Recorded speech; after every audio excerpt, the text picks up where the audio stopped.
Bapak, Ibu, saudara-saudaraku sekalian, sering terjadi ketika seseorang memakai atau menggunakan barang palsu, ia tidak mengetahui dan tidak menyadari pemalsuan tersebut. Sebab ia tidak pernah menggunakan, memakai, dan merasakan serta menikmati barang yang asli. Bagaimana dia bisa mengerti, mengenali barang palsu kalau ia tidak pernah menggunakan dan memakai barang asli? Sama dengan orang yang tidak akan pernah mengenali uang palsu kalau tidak pernah mengenali uang asli. Hal ini bisa terjadi dalam kehidupan orang Kristen yang tidak bertumbuh secara benar. Pengenalan akan Tuhan sangat dangkal. Sementara syair lagu-lagu yang dinyanyikan memiliki kedalaman lebih dari apa yang dia pahami.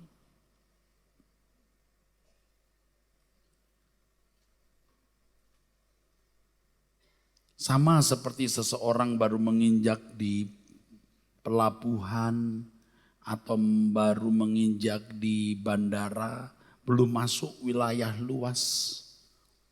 Jangan berkata kok tidak indah pulau ini. Oh, itu baru di bandara. Keindahan Tuhan yang dipahami dan dirasakan terbatas. Tetapi pernyataan-pernyataan bibirnya dan bayangannya sudah jauh dari apa yang benar-benar dia alaminya. Di sini banyak orang Kristen sebenarnya memiliki kekristenan yang fantasi. Kekristenan yang fantasi. Bapak, Ibu, saudara-saudara sekalian, tentu sebagai orang Kristen kita mengakui bahwa jalan yang kita pilih ini, keyakinan yang kita jalani ini paling benar. Atau kalau mau jujur kita mengatakan satu-satunya yang benar. Tanpa bermaksud mau menghina keyakinan orang lain.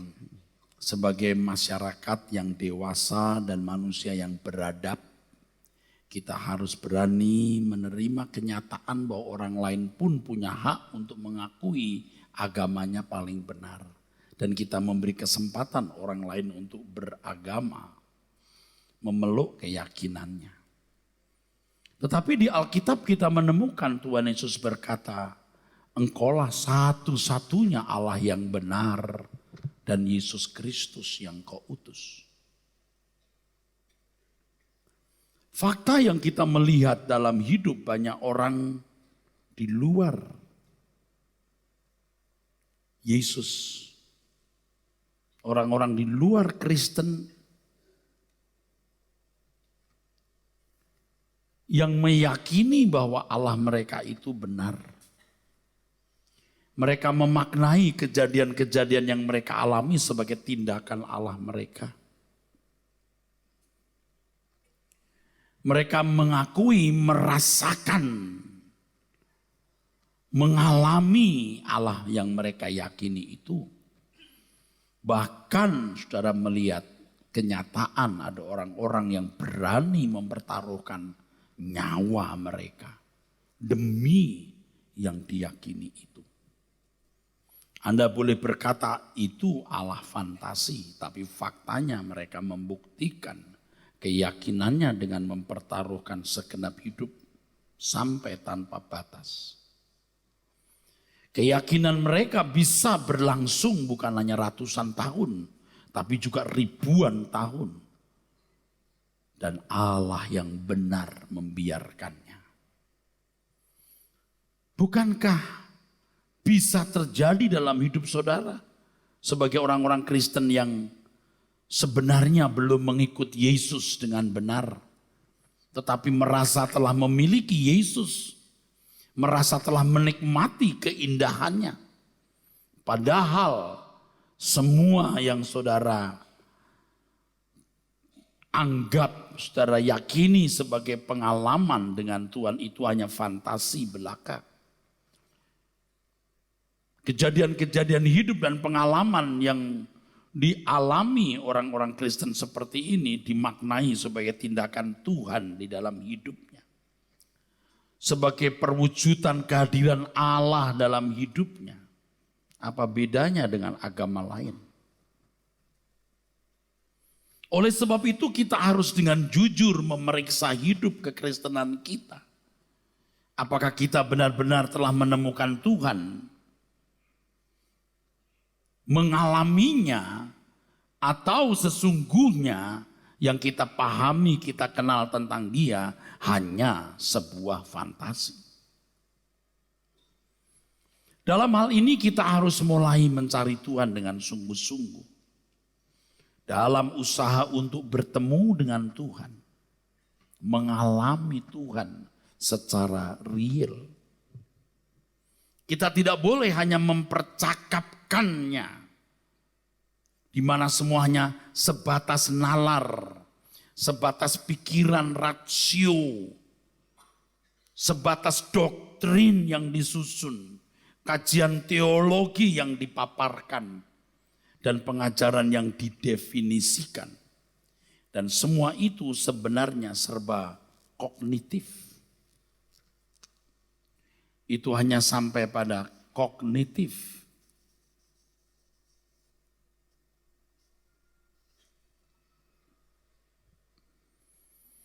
Kognitif maksudnya adalah perilaku di mana seseorang mencapai tataran mengenal objek yang diperkenalkan atau dipelajari sebatas nalar. Saya setuju dan memang demikian, kognitif kita mengenai Allah harus benar. Tetapi harus kita buktikan, kita verifikasi dalam pengalaman konkret dengan pribadi yang hidup ini. Di mana dengannya kita harus berinteraksi. Sebab dia pribadi yang juga adalah pemimpin kerajaan. Di mana kita harus hidup dalam pemerintahannya. Dan dia sendiri adalah hukumnya. Hukumnya. Ini baru namanya teosentris. Kalau orang hidupnya diatur oleh hukum itu hukum sentris, law atau nomosentris. Ini teosentris.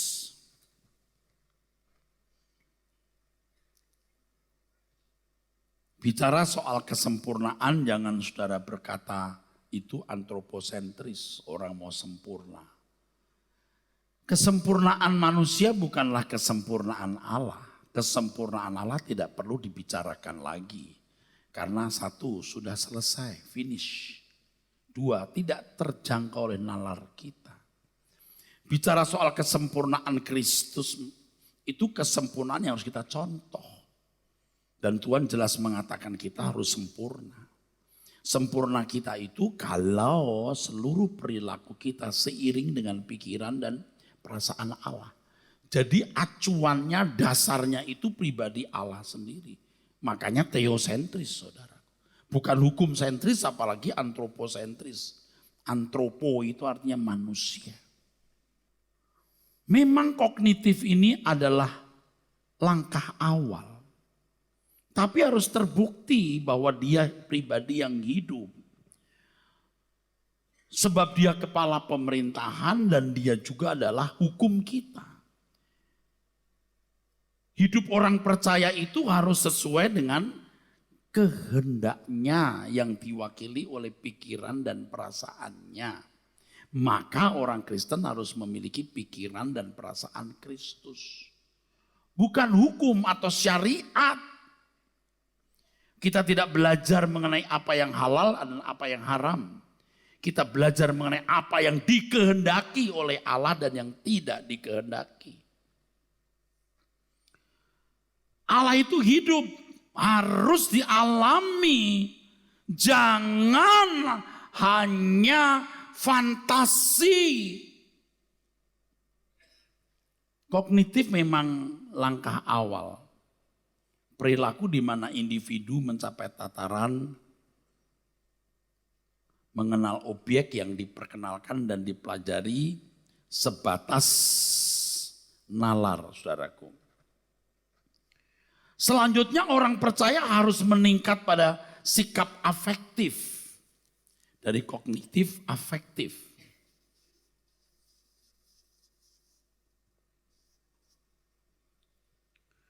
Afektif di sini maksudnya perilaku di mana individu mempunyai kecenderungan untuk menyukai atau tidak menyukai objek yang dikenalnya itu. Ini sudah menyentuh aspek emosional di sini. Aspek emosional.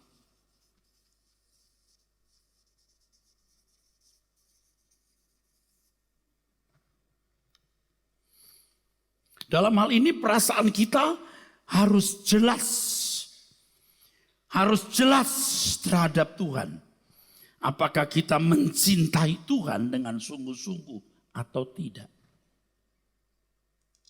Setelah kebangkitan Tuhan Yesus terjadi pertemuan antara Tuhan Yesus dan beberapa murid-murid. Secara khusus Tuhan Yesus memanggil Petrus. Petrus yang pernah berkata, Tuhan, aku akan ikut Engkau. Jangankan penjara, mati pun aku rela bersamamu. Tetapi beberapa jam setelah mengucapkan kalimat itu, Petrus menyangkali Tuhan. Dan itu sangat melukai Tuhan. Justru pada saat di mana Tuhan Yesus mestinya membutuhkan teman untuk mendampinginya di saat-saat yang berat. Petrus berkata, aku tidak kenal orang itu. Nah, setelah kebangkitan Tuhan Yesus memanggil Petrus. Petrus, sini. Apakah engkau mengasihi aku? 3 kali Tuhan Yesus bertanya. Dan 3 kali Petrus menjawab, ya Tuhan, engkau tahu aku mengasihi engkau. Kalau didramatisir bisa jadi. Jawaban Petrus yang ketiga, Petrus mengucapkan dengan linangan air mata. Tuhan, engkau tahu aku mengasihi engkau. Setelah Petrus menjawab bahwa dirinya mengasihi Tuhan, maka Tuhan menyatakan pernyataan ini. Aku berkata kepadamu, sesungguhnya ketika engkau masih muda, engkau mengikat pinggangmu sendiri dan engkau berjalan kemana saja kau kehendaki. Tetapi jika engkau sudah menjadi tua, engkau akan mengulurkan tanganmu dan orang lain akan mengikat engkau dan membawa engkau ke tempat yang tidak kau kehendaki. Dan hal itu dikatakan Tuhan Yesus untuk menyatakan bagaimana Petrus akan mati dan memuliakan Allah. Sesudah mengatakan demikian, Tuhan Yesus berkata kepada Petrus, ikutlah aku. Sebelum Petrus menjadi murid, Tuhan Yesus berkata, ikutlah aku. Petrus belum mengenal dia. Tapi setelah mengenal secara kognitif, belum jaminan Petrus memiliki cinta yang benar. Dan terbukti Petrus menyangkal Tuhan Yesus. Tapi Tuhan masih memberi kesempatan kedua. Tuhan berkata, ikutlah aku. Dalam pernyataan Tuhan Yesus ini, menunjukkan kepada kita kalau seseorang benar-benar mengasihi Tuhan, maka tidak ada lagi yang menjadi berharga selain Tuhan. Bahkan sekalipun nyawanya sendiri. Waktu muda engkau ikat pinggangmu, engkau pergi kemana saja engkau suka. Tetapi ketika engkau menjadi tua, engkau ulurkan tanganmu. Engkau diikat dan engkau dibawa ke tempat di mana engkau tidak suka. Itu menunjukkan bagaimana tragisnya akhir hidup Petrus di mata dunia. Tapi mulia di mata Allah. Petrus disalib dengan kepala di bawah. Dan itu terjadi sekitar tahun 56 sampai 60 Masehi. Ketika terjadi aniaya yang hebat di kota Roma.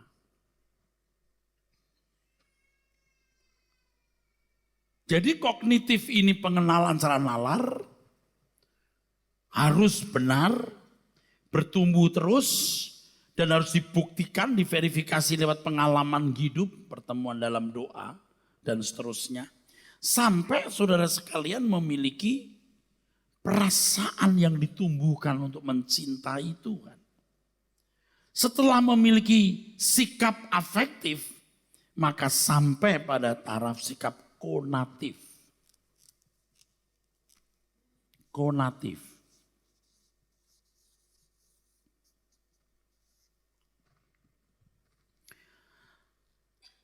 Sikap konatif.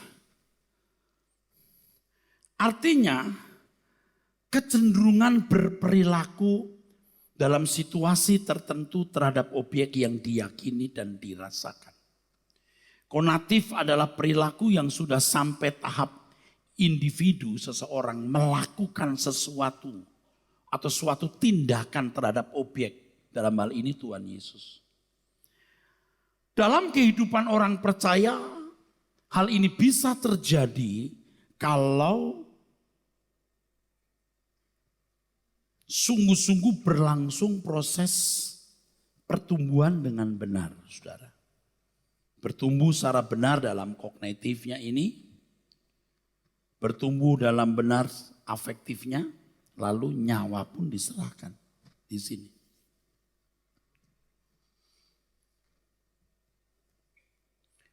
Dalam hal ini kita bisa mengerti mengapa Tuhan Yesus menunjukkan bahwa kalau mau mengalami perubahan seperti yang diinginkan oleh Tuhan, untuk mengiring dia dengan benar, orang harus melepaskan segala sesuatu. Lukas 14 ayat 33. Dan perubahan ini saudaraku, seperti yang dikatakan dalam Roma pasal 12 ayat 2, itu metamorfoste. Metamorfoste. Saya bisa menjadikan ini gambaran kalau kognitif ini masih ulat. Dalam bahasa Indonesia menjadi metamorfosa dalam dunia biologi. Ini ulat. Sudah punya kehidupan. Ini apa saudaraku? Apa? Kepompong. Ini kupu-kupu. Sudah terbang. Jadi tidak ada jalan mudah untuk mengalami proses pertumbuhan dalam iman itu, saudara. Melepaskan segala sesuatu ini ditunjukkan oleh firman Tuhan dengan banyak ungkapan seperti dalam Filipi 2 ayat 5-7. Melepaskan hak. Tuhan Yesus walaupun Allah tidak mempertahankan haknya sebagai Allah, tetapi mengosongkan dirinya dan dalam segala hal ia disamakan dengan manusia. Mengikut Tuhan Yesus harus berani begitu. Ketika ada orang datang kepada Tuhan berkata, Tuhan aku mau ikut engkau, kemana saja engkau pergi. Tuhan Yesus berkata, serigala mempunyai liang dan burung mempunyai sarang, tetapi aku tidak memiliki tempat untuk meletakkan kepala. Mau ikut aku? Dengan pernyataan itu kan Tuhan Yesus mau menegaskan bahwa kalau ikut aku kamu harus berani menderita bersamaku. Dalam hal ini kehilangan hak. Hak harus menikah, harus punya anak, harus punya rumah, harus punya mobil, harus punya barang ini, barang itu. Itu yang membelenggu saudara. Banyak orang merasa berhutang untuk memiliki itu. Maka menjalankan hidupnya dengan misi, visi, tujuan memiliki semua itu. Karena merasa dia harus membayar hutangnya. Dan orang seperti ini tidak bisa ikut Tuhan Yesus. Tidak bisa.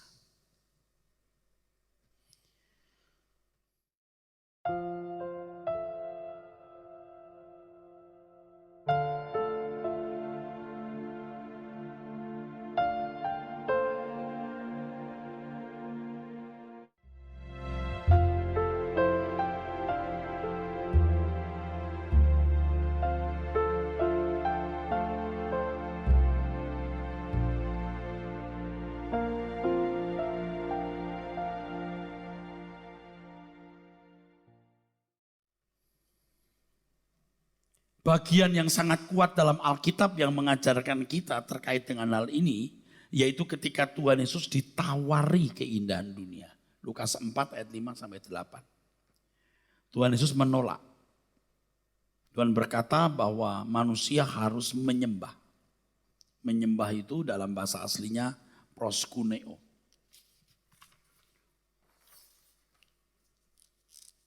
Menyembah, proskuneo.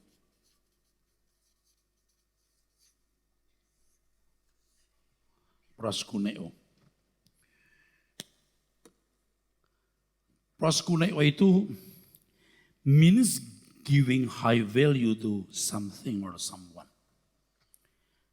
Memberi nilai tinggi kepada sesuatu atau seseorang.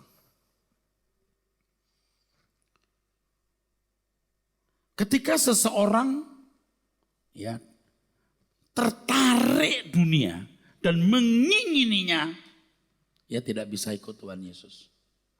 Dulu saya begitu, biar saya jadi pendeta juga begitu. Sekarang ini baru saja, baru-baru ini terus saya melepaskan diri. Walaupun mungkin belum stabil atau belum sempurna, tapi rasanya sudah hampir finish. Harus berani meninggalkan percintaan dunia. Kalau Tuhan Yesus pada waktu itu tertarik dunia dan mengingininya, dia menyembah iblis. Menyembah iblis itu bukan berarti seseorang melakukan satu seremonial secara okultisme yang bersangkut paut dengan kuasa gelap. Menyembah iblis bukan hanya pergi ke dukun atau bermain jimat. Menyembah iblis bukan hanya ke Gunung Kawi. Tapi ketika tertarik dengan dunia ini dan mengingininya, dia selingkuh terhadap Tuhan. Kalau seseorang tidak punya istri, dia pacaran tidak salah. Pilih jodoh. Tapi kalau seseorang punya istri, jangankan pacaran, melihat lawan jenis mengingininya, dia berzina. Kita ini mempelai Tuhan. Kalau sudah tidak menghargai status ini, wah celaka sekali.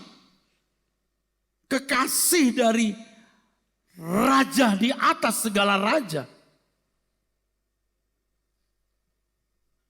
Luar biasa. Kalau dulu saya pasti pakai cara membujuk, ayo lo sungguh-sungguhlah untuk Tuhan. Ya kalau cuma mau ngajak ngopi ke satu kafe, kita bujuk-bujuklah orang. Tapi kalau sudah menyangkut kekekalan hidup mati, pertaruhan segenap hidup, saya sudah tidak bisa membujuk. Saya tawarkan kebenaran ini. You mau ikut, ayo. Tidak, please tidak usah.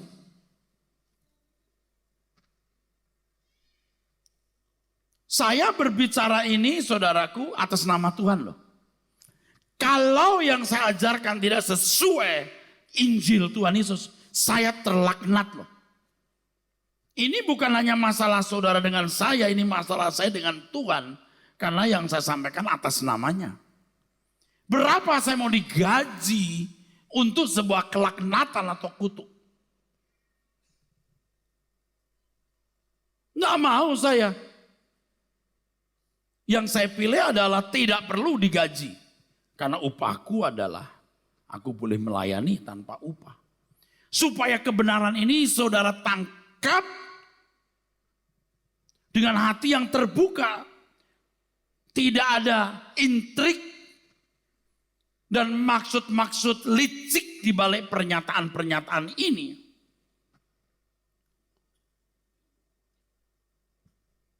Kalau seseorang belum meninggalkan dunia, masih menghargai dunia, ia tak dapat mengalami Tuhan sebagaimana mestinya. Ini bukan berarti saudara berhenti bekerja.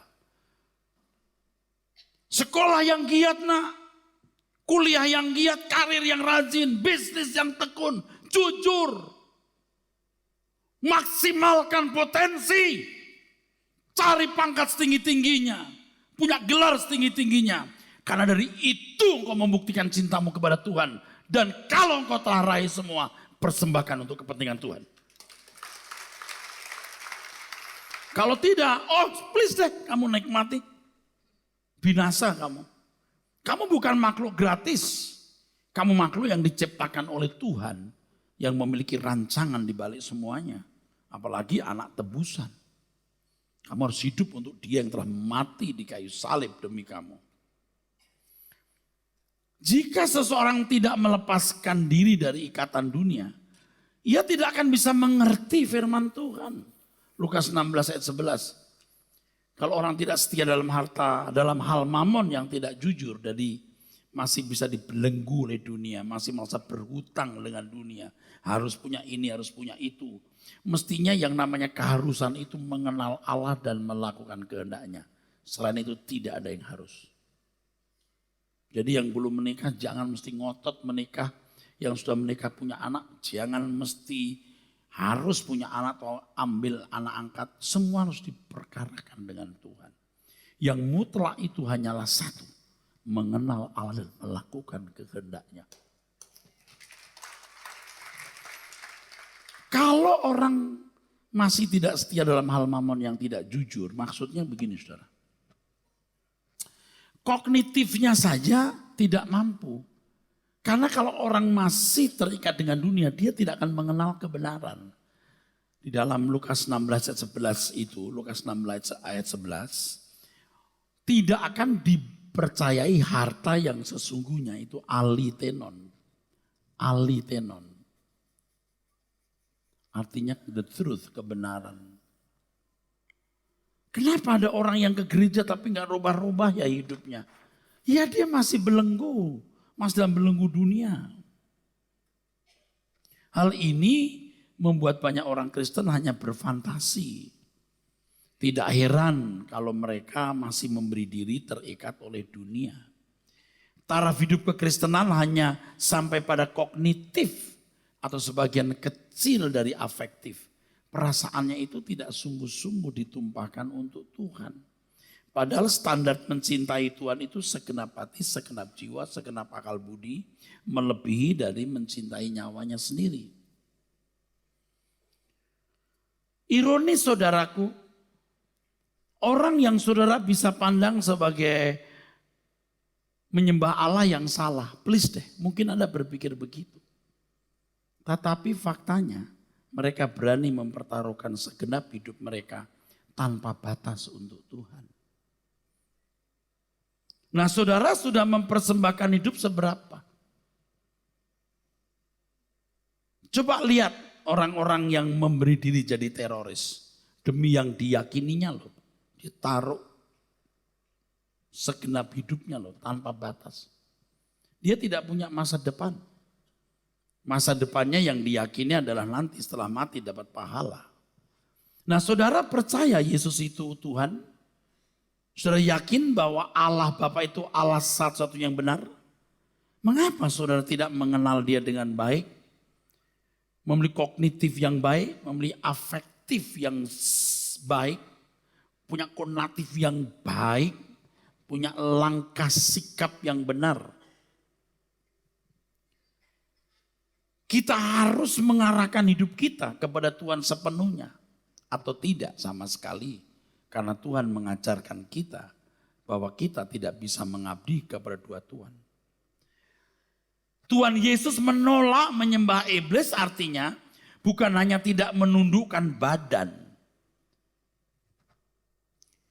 Tetapi ia tidak tertarik kepada dunia ini.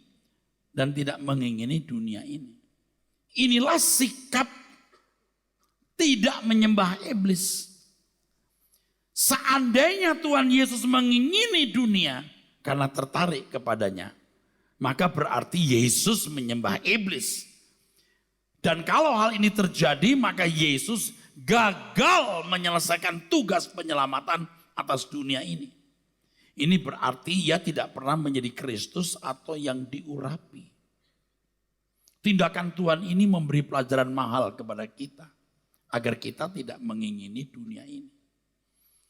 Walaupun agak pesimis saya menyampaikan hal ini, karena rata-rata manusia sudah terikat dengan dunia, tetapi di dalam nama Tuhan yang menempatkan saya menjadi juru bicaranya, saya harus menyampaikan ini kepada saudara. Jangan terikat dengan dunia. Kalau kita sudah mengikut Tuhan Yesus, berarti kita sedang berlari meninggalkan dunia yang akan dihanguskan ini. Tuhan seperti mau memegang tangan kita, menarik kita keluar dari Sodom Gomora dunia ini, saudara. Dunia ini terpelihara dari air, kata firman Tuhan. Tapi untuk api yang membinasakan. 2 Petrus 3 ayat 1 sampai 4. Kalau dulu Tuhan menghabisi dunia dengan air bah, sekarang Tuhan akan menghabisi nanti dengan api. Kita harus berlari meninggalkan dunia. Seperti Lot. Dan jangan seperti istrinya. Jelas ketika Tuhan mengatakan di Lukas pasal 17. Ingatlah akan istri Lot. Maksudnya menolehnya ini loh. Kamu jangan menoleh maksudnya.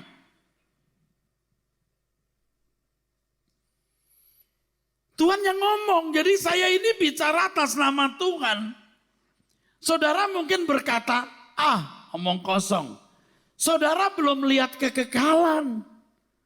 Hai kau yang cantik, kau yang ganteng, kau yang kaya, kau yang terhormat, kau yang berpendidikan tinggi. Saudara bukan siapa-siapa kalau tidak mencintai Tuhan secara benar. Satu hal yang pasti, engkau mati. Mati dimakan cacing. Cacing dimakan mujair. Mujair dirica-rica. Dimakan Neni. Dimakan Bambang. Dimakan Rudi. Dimakan. Nah yang tua-tua ini dengan dimakan dulu nanti. Wah Pak kalau begitu nanti saya peti matinya pakai besi saja. Oh besi bisa berkarat. Pasti. Dimakan cacing juga. Wah kalau begitu baja. Oh saya akan mengatakan sulit orang hadir. Kenapa? Siapa yang angkat baja segede itu? Yang masih mau diselamatkan, ayo ikuti firman ini. Jadi kalau kita benar-benar belajar mengenal Tuhan, sampai perasaan kita ini terbangkitkan untuk mencintai Dia dengan segenap hati, baru kita punya tindakan yang konkret untuk Dia yang kita cintai. Nah, kalau sudah sampai menjadi roti yang terpecah, anggur tercurah, kita matikan daging kita, ambisi kita. Kita teteskan darah kita yang terakhir untuk Tuhan. Baru kita bisa merindukan Tuhan. Saya sudah siap gereja ini hanya dikunjungi orang-orang yang ekstrim saja. Yang enggak apa-apa. You pilih gereja lain, enggak masalah. Toh you akan stres lihat muka saya. Dan saya stres lihat muka kamu.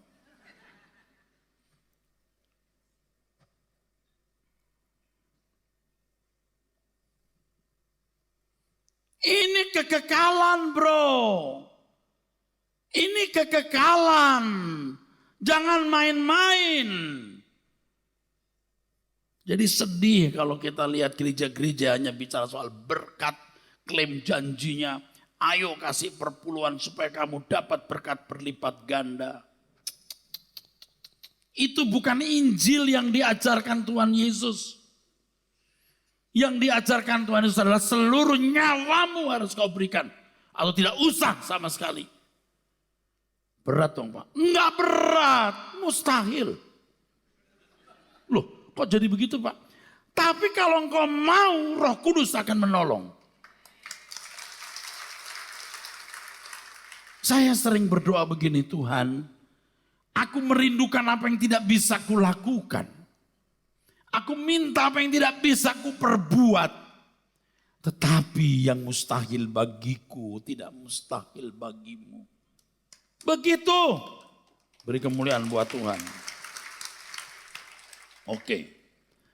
Jadi kalau kita lakukan ini, mengenal Allah dengan benar, aspek emosi kita terbangkitkan dengan tulus kepada Tuhan. Waduh saudaraku. Tuhan juga tahu kalau saudara mencintai Dia. Atau kalau pura-pura, Tuhan juga tahu Anda pura-pura. Jadi jangan pura-pura dong. Makanya saudara di sini nih ya, di sini nih belajar firman. Satu tujuannya, Anda mengenal Allah, melakukan kehendak Allah. Ibarat burung itu Anda bikin ini. Sayap. Jadi kupu-kupu.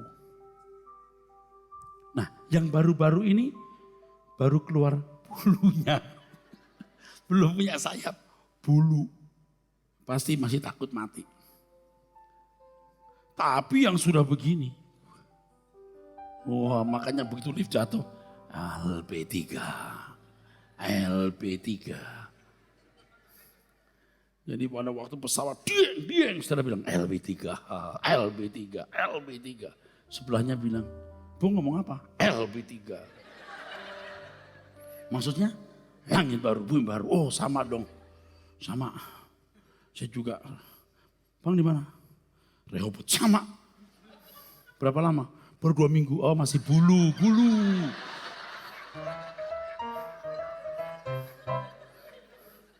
You masih takut mati.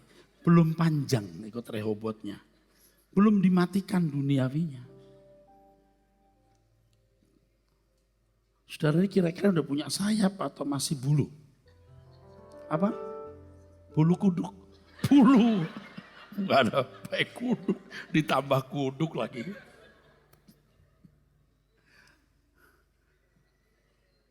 Ikut Tuhan itu ikut jejaknya.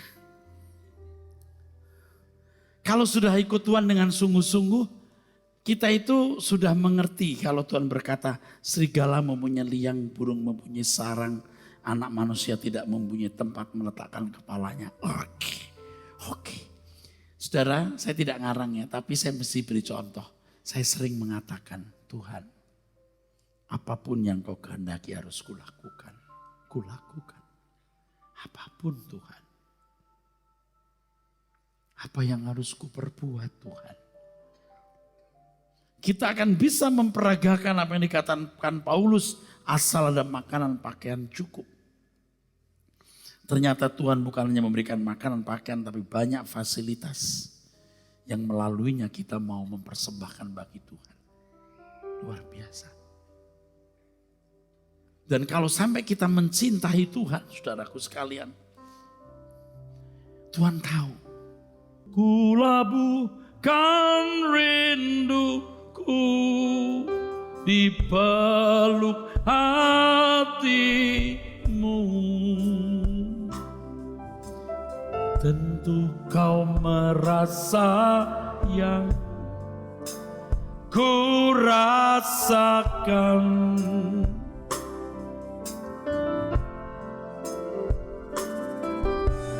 Kelak kita berjumpa berpadu selamanya. Jalinan cinta kita nan abadi. Waktu di jalan tadi saya lihat ada iklan perumahan. Menara sekian sudah sold out, udah terjual. Wah cepet banget ya, menara sekian, habis tinggal menara yang satu. Begitu larisnya ya. Tapi banyak rumah di sana yang belum sold out. Orang nggak tertarik. Perumahan yang sana pemandangannya laut, terus sebut lagi. Yang sana pegunungan. Oh, saya kepikir saya juga mau jadi itu pengembang. Saya mau jual rumah juga. Tapi di langit baru, bumi baru. Tawarkan. Saya tahu saya sering dianggap kayak orang konyol gitu. Ini nyari apa sih pendeta ini? Alah, paling-paling duit gitu. Ya yang lain juga begitu. Ya sudah gak apa-apa. Cepet aja di pengadilan nanti semua terbuka. Tapi tulus saya mau mengajak saudara itu untuk masuk kerajaan surga. Anda serius dengan rumah di surga. Ini milikmu nak, sold out untukmu. Bayar harganya, pengiringanmu yang sungguh-sungguh. Sehingga keselamatan menjadi milik yang pasti. Saudara jangan pikir saya ini orang putus asa, udah gak semangat hidup. Saya semangat hidup. Justru semangat hidup saya itu semangat kekekalan. Di bumi pun serius untuk bisnis cari uang. Tapi di atas semuanya itu kita nanti pulang ke surga. Saudara boleh tepuk tangan saudara. Saudara jangan sombong. Ayolah saudara cari kerajaan surga dengan sungguh-sungguh. Ayolah saudaraku sekalian. Makanya ya saudaraku kepada Bapak Ibu ada waktu di sini ada pendalaman Alkitab, nanti sore ada Sunday Bible Teaching. Sebanyak mungkin bisa dihadiri. Jangan mengganggu keluarga dan bisnis. Udah, mengganggu yang lain biarlah. Kalau cuma reuni-reuni gak usah dihadiri. Yang penting Tuhan. Keluarga, bisnis, gereja. Udah.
Pandang Engkau Tuhanku, terasa nyaman jiwaku. Lawatan kehadiran-Mu, teduhkan gelombang jiwaku. Pancaran kasih sayang-Mu, hiburkan susah dan keluh. Engkau air kehidupan, puaskan dahaga jiwaku. Aliran damai sejahtera, ciptakan suasana surga, menuntun arah jalanku, bawaku dekat padamu.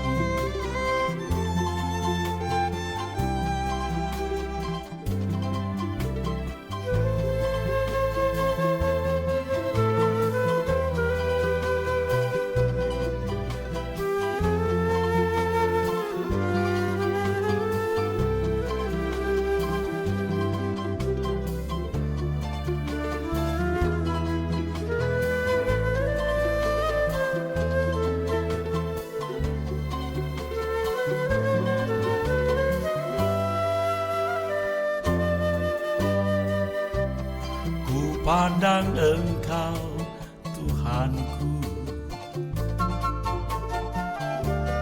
terasa nyaman jiwaku. Lawatan kehadiranmu, teduhkan gelombang jiwaku. Pancaran kasih sayangmu, hiburkan susah dan keluh. Engkau air kehidupan,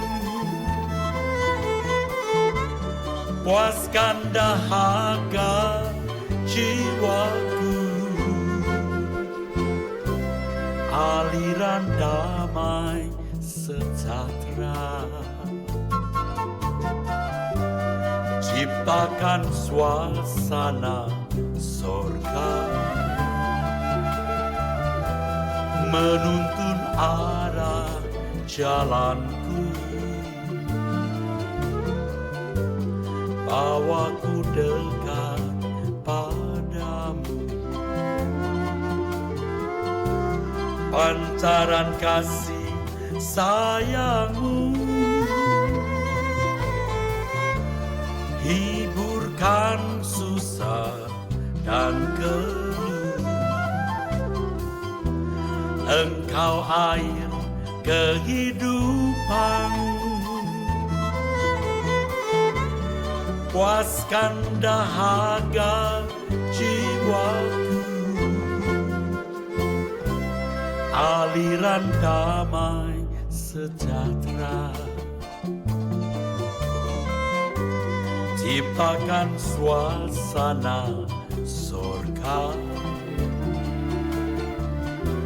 menuntun arah jalanku.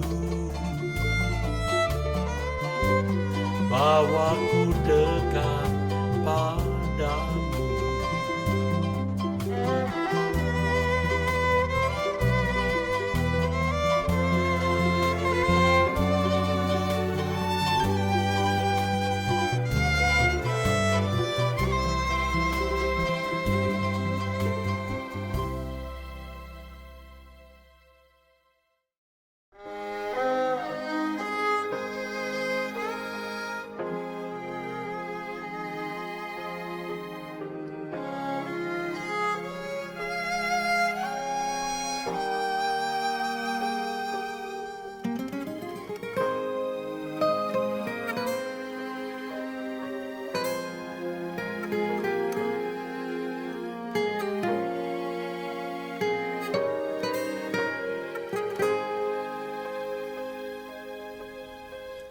Tarik aku dekat padamu, itu lebih dari berkat yang kau beri. Kau sendiri hartaku, lebih dari